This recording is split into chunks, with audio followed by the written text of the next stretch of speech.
Kita ba ito mga lods? Kapag ganun yung problema mga lods, ito yung diferensya niya. Ito yung supply nitong control, display, supply ng blower, at ito rin yung trigger ng IGBT.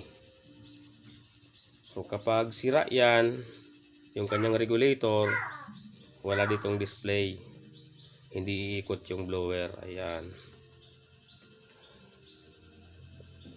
So hindi na natin siya iti-test dahil yun talaga ang kanyang problema.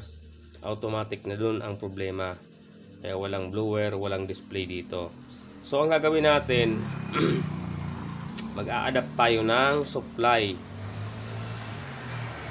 Kaya lang, yung iba kong ni-repair na ganito yung diferensya, nag-order ako ng supply na 24 volts. So ang gagawin natin, kasi wala tayong ganong supply, so mag-aantay pa ng 3 araw. So mayroon na naman ako ditong naka-prepare. Ito yung ating ilalagay, transformer na nasa 3 ampere siguro ito. Wala kasi dito nakalagay. Ayan, so ito ang ating ilalagay. So ititest muna natin siya kung gumana. Kasi pag mababa na sobra yung voltahe ng supply dito sa kanyang trigger ng IGBT at dito, hindi gagana yung kanyang inverter, yung pinaka-out. Ayan. So ayan, kakabit natin.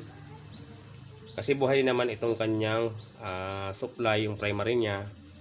Kaya lang, walang nag-trigger dito sa kanyang IGBT at dito sa walang supply sa kanyang display. So ito ang ilalagay natin. So ito, naka-prepare talaga sinadya ko nang naka-prepare. Ayan, nakalagay na yung diode at itong kanyang pangdugtong. So magdudugtong na lang tayo, susuldo na lang tayo para madalian.